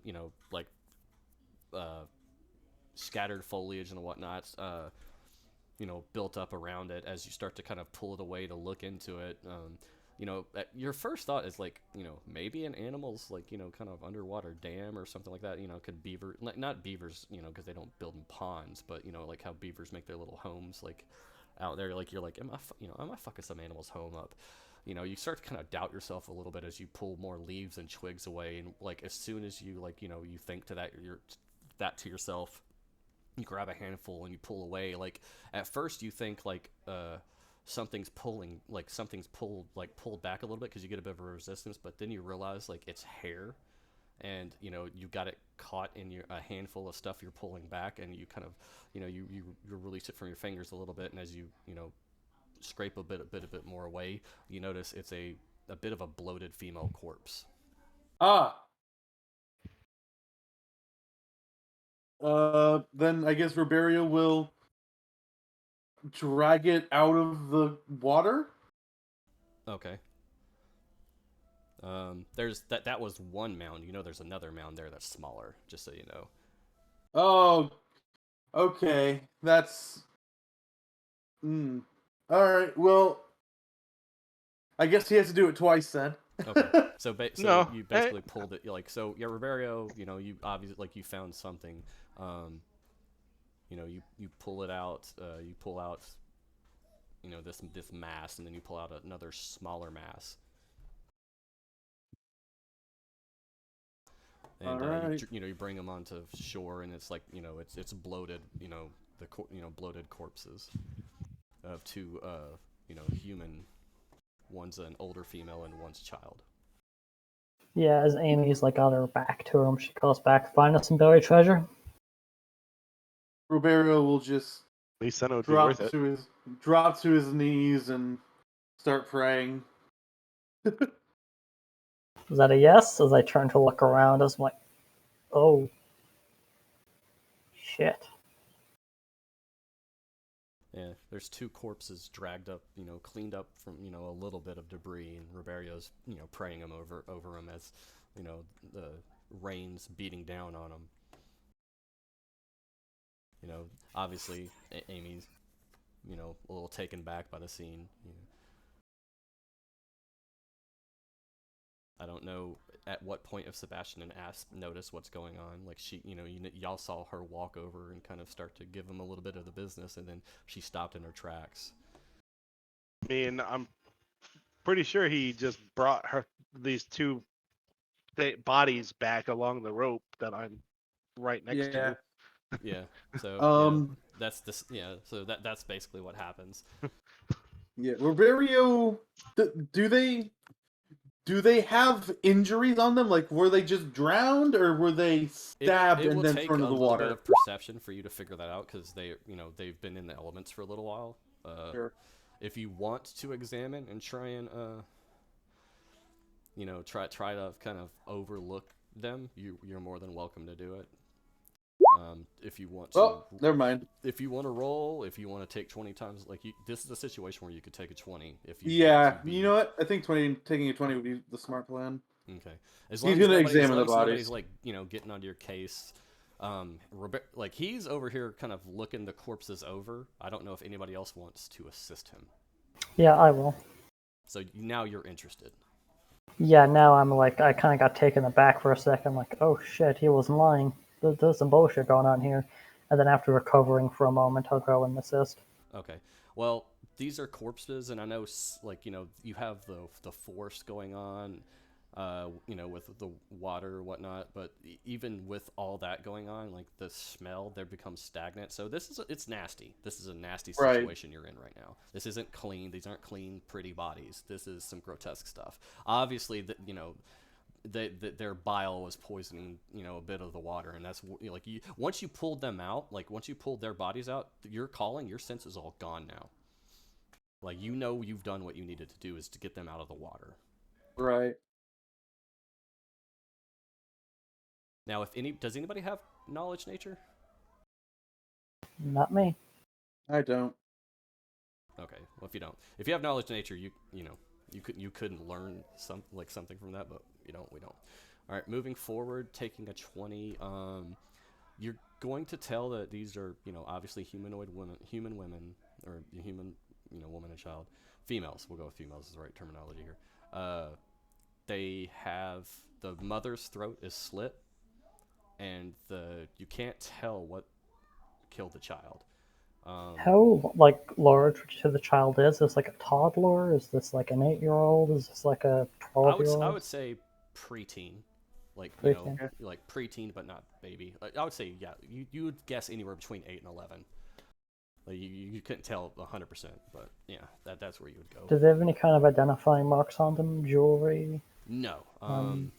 They have commoners, like drab, just regular linens and whatnot. But even those are, tore open in areas that obviously look like they've been assaulted. Jeez. But like I said, you could tell the female's throat has been cut, but the girl, you can't tell how she died. Roberio's going to sigh. He'll fit after checking the bodies. He is obviously pissed off, but he will stand up and he's going to step over, not next to the water. He's going to step into the woods a little bit, and he's going to start digging at least a somewhat of a grave for them. Okay. With his bare hands, if need be. Yeah, I'd fashion a spade from my belongings and I'd go to assist. Yeah. I mean, y'all are traveling. Y'all could have travel gear. I don't know. I play going forward. I play I assume your characters have what you want to have on them, but you do need to, like, keep up with your character sheets. I'm not going to look and check how many rashes you have, whether or not you have a digging shovel. If you want that kind of stuff, buy it, tell me you got it, and I'm just going to believe you. Yeah, so I'll just pull it up from my belongings and I will assist in that. I'm gathering my rope back right now. Yeah. I roll along the lines of, like, we're playing a fantasy role-playing game together. If you feel the need to cheat the system, then you got your own problems. I take your word for it because I don't need to be a character sheet police. I think most people have the basics at least. It'll take you some time to dig a grave, even 4 of you. I don't know if anybody's ever dug. Especially That's an with all the night tools. job, yeah. It is a pain, especially with fucking bad weather and all that kind of stuff. Yeah. Y'all choosing to do that? Yeah, no, it's an all night job, but that seems to be the right thing to do. Yeah. All right. Well, if it's been raining literally since we've started playing, and now it's a pretty bad thunderstorm, at least the ground will be somewhat easy. Yeah, but the problem is every time you dig, like, water just keeps getting. Yeah, in I'm saying the more first and more. couple feet will be easy, but then it's just gonna start getting filled up with water. Yeah. So that being said, like, it'll take some time. We'll say an hour that y'all dig a fair enough grave, like, so y'all know y'all could dig a grave or y'all could just stack stones on top of it and build like a little cairn. Either or. It's really y'all are fine doing that, and that'll take some time doing. Do y'all do anything else? Like, like I said, Roberto, your bargain is complete. Yeah. So he will lay them gently into the grave and then bury them. Taking in any, like, little notable features if he can, like hair color, if he can tell their eye color. Just something that help identify. You know what I mean? At the very least, hair color. Okay. That one should be easy enough. Yeah, I mean, yeah, y'all can still see hair color, and I don't know. I'm sure. I don't know how long it takes for your pupils to start kind of graying out. So usually what happens is the eyes underwater, they'll turn gray. Yeah. The hair color is the easy one. Yeah, but there's nothing of note on them, no jewelry, anything like that. Yeah. All right. And he'll also search around the pond to see if there's anything he can find, but if not, then he just silently starts walking back towards where to find. Because of the rain, it'd be hard to find footprints or anything. But he's hoping he can find something, maybe someone left behind, one of the people that killed them or something. All right, because obviously we're choose. Are you going to base it upon perception, survival, and are you going to roll for it and take a 10 or 20? Like, keep in mind, the longer you're out here, right. the longer that time goes by. That two factors take place while you're doing this. I'm just going to do perception. Further away, and you have chances for encounters when you are. Yep. Out in the woods. I'm just going to do perception. Okay. I'll assist. Amy's been very quiet during this, but she has been helping. Okay. All right, I got a 13 there. That's not great, but with the assist, it might.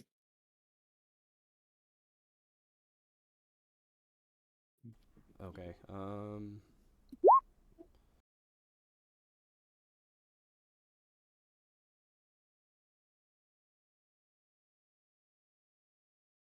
Yeah, with the bad weather, you're not going to see anything that stands out to you at the moment. If you're just doing it off of a roll. Keep in mind you have a -10 right now. Yeah, I would say Amy's advice would be let's wait out this storm, then we can have a better look.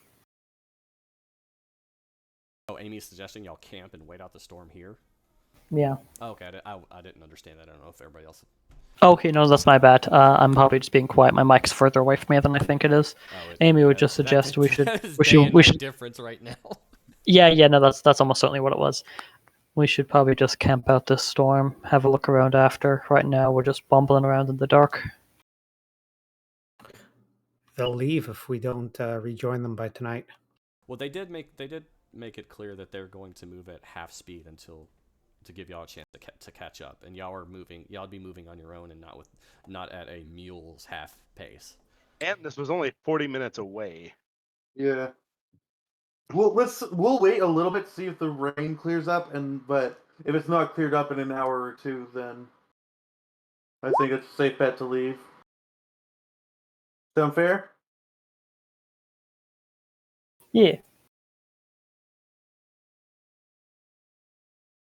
Okay, if y'all wait 2 hours, y'all have it is pretty heavy thunderstorms, but there are some times where it does clear up for us, maybe 20 minutes, here and there. It just stops, but it'll pick back up pretty much for the rest of the day. But that'll give you some time if you want to do another perception check, because that perception was why y'all were doing that earlier. Yeah. So the question is, during the first break, if y'all take a look around, without the negative modifier, and y'all don't find anything, do y'all leave after that? Is what I'm asking. I mean, after the first break in the storm, and we do a perception, I would just leave if we didn't find anything. Yeah, I'd say the same. Okay. Is anybody just looking themselves, or who's aiding anybody if they're aiding people and not actively? I'd be aiding our big muscle man. Yeah. Mario. This is kind of his quest in my mind. Looking on myself, so. Oh, no, look on your own. Go ahead, please. All right. Natural 20. There we go. I mean, I don't think natural 20s affect skills, but it makes me feel better. No, that's what it does. I don't play that you automatically succeed, but 25 is a pretty good fucking result. It makes me feel better. That's all it needs to do. So with that, you're going to find a little bit out of the way. You're going to find another corpse off in the woods. It's not waterlogged. It looks like it's been gotten at by a lot of the bugs, but the bugs are not the outer bugs on a decomposing body aren't there because of the rain, the heavy rain and whatnot, and it's missing a leg, so you don't know where that leg went, but it's a male that's probably in its 40s. Throat slit as well. Nothing on it, obviously just commoner robes. He was a balding, man. He probably had light brown hair and a mustache. Okay. Whole family. Roll me, everybody who's over here, roll me survival.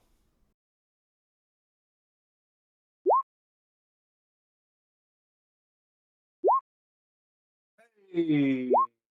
The good rolls continue.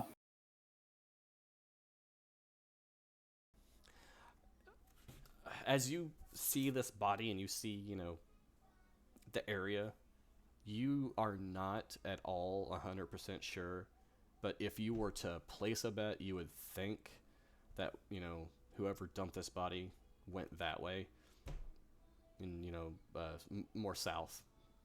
But you have doubt, you know what I mean? You're not sure. You're not yep, these tracks lead It's that been way. It's been a long time. The rain has buried a lot of it. And you do not know if you think, you seriously doubt even if you went south, if you could tell if the tracks veer off anyway.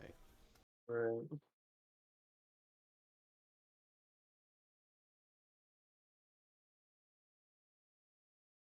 Yeah, so as I'm kind of looking down the tracks and looking up, looks like a murderer went that way. But I mean, this is still technically along the border, right? Yeah. No. It's Close been a to long it. It's a couple time. days away, though. No, you were in the middle of Absalom right now. Oh. We should probably things like this happen crew. all the time. This isn't some strange, never happened before occurrence. Yeah, this isn't uncommon. This is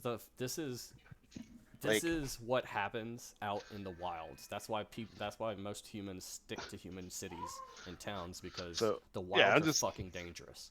I'm gonna look to Riberio, and I was like, "Is your magical tingly sense telling you anything else?"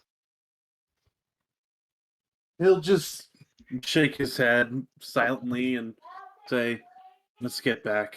Then I'm I'm leaving. Yeah, it's creepy. Let's go.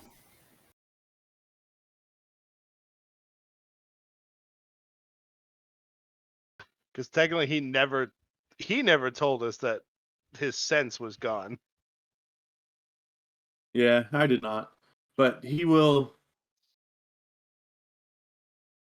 He's going back for two reasons. One, to say there were murdered people there. There might be bandits in the forest.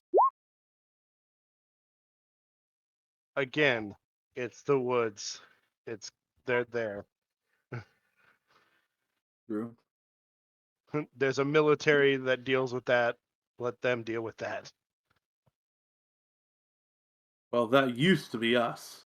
Or part of us, I suppose. If we were paid to. No, y'all are in a mercenary band. Y'all are in the military. Oh, Yeah, that's what I'm saying. Like, yeah, we'd deal with that if we were paid to. I was kicked out of the military. This isn't my job.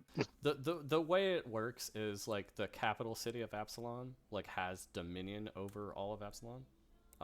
But most cities and towns, their guard, only deals with like maybe, a couple miles outside of their territories. When it comes to like the general walls, like nobody, it's kind of like the open waters, like, in like now, there's, what do they call that, where you're out at sea and there's International waters. yeah, it's kind of like that. Like, all cities have their laws that pertain to their cities, and Absalom has laws over all of the country, but, the whole country is not. This little section of forest is not policed. That's why bandits like to come to forest and, have places to hide. If something bad happens in the land against the laws of Absalom, yeah, like if there's somebody there to see it, but there's not enough people to enforce how much land there is. That's completely unreasonable. Yeah, It's laws the law on of the laws wilds. can exist on paper, but in practice, they're only there if they're enforced. Gonna AFK for about 5 minutes. What's that? Oh yeah, that's fine. Yes, how much longer are we going to continue? Not much longer. It's getting close. It's a little close, and like the Cool. weather's getting bad here. So, what we're gonna do is like we'll basically catch you up to the caravan, and you guys will end up in Falcons Hollow, and then we'll start next week's session at the beginning of in the town. Cool. So, let's see here. So you guys all leave. Obviously, like the mood will be somber. Oh, actually, somebody said 5 minutes. I'm gonna go take a. Yeah, that's I'm why gonna- I I'm asked the gonna other bio break. I'll character be right question. back. for sure.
All right, I'm back. Welcome back. Welcome back. Everybody back? Yep. I'm here. Asp, you're there? Asper, is he here?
I saw that. Shh.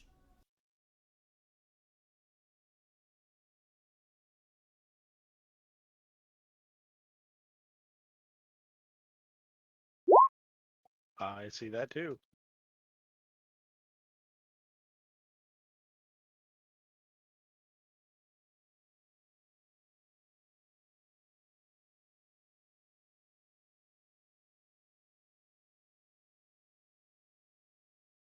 So we just waiting on him to come back. I guess so.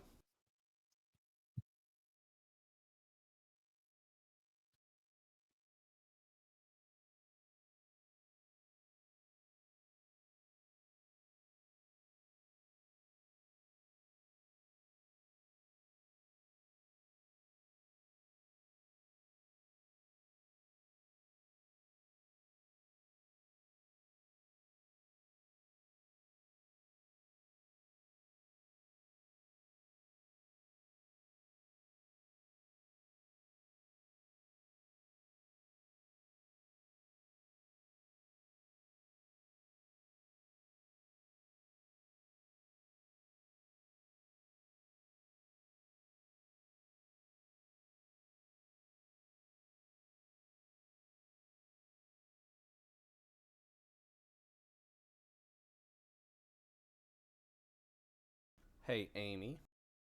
Yeah. Whenever you get a chance, can you fill out your character description on your character tab? Oh yeah, of course. Thank you.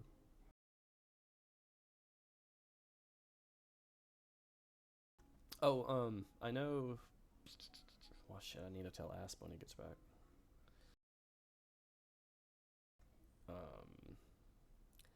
But Amy, if you ever want an extra character tab to make out like a secondary character, you're always welcome to. The way I'm going to roll it is, there'll be other people that are part of, the mercenary group that'll be coming and going. And I haven't decided yet if I'm gonna have like, just little, they'll be like, not followers per se, but they'll just be people that, you could kind of use, like if you want later on. So if you ever want Yeah, a like you character could always tab, have just NPCs that are doing other things, but they're not really adventuring with us. Yeah. So basically, if you ever just want another character tab, just hit me up. I'll give you one. Yeah, I mean, if I've something happens to your character, or if you want to rotate them out, like I've always said, if you're just not feeling your character, I'm not going to make you play something you don't want to play out. I mean, I had a game where every player was given, I think, 2 or 3 character sheets, and you could kind of pick which ones you wanted to play for that session. You couldn't change mid-session, but you could pick at the beginning of the session. And that was kind of fun, having like a different playstyle every time. Yeah. But still being the same world, same adventure. So, Yeah, I'd find that to be a little weird, but I can kind of see the draw there from people. It just depends on the game style. If it's more RP, that's harder to do because then you have to keep, an idea of who all's what. Well, I mean, yeah, and ideally for me, the game is all RP, so I kind of want to invest in one character. If I want to play a bunch of characters, I'll run the game. Yeah, all of a sudden you feel like you got multiple personality disorder. Something like that.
I'm gonna punch it.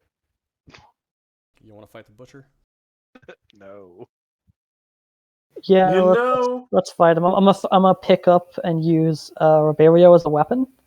So I think he does about 2d6, plus he gets the flurry every time I swing him at the enemy. He does Or have. become...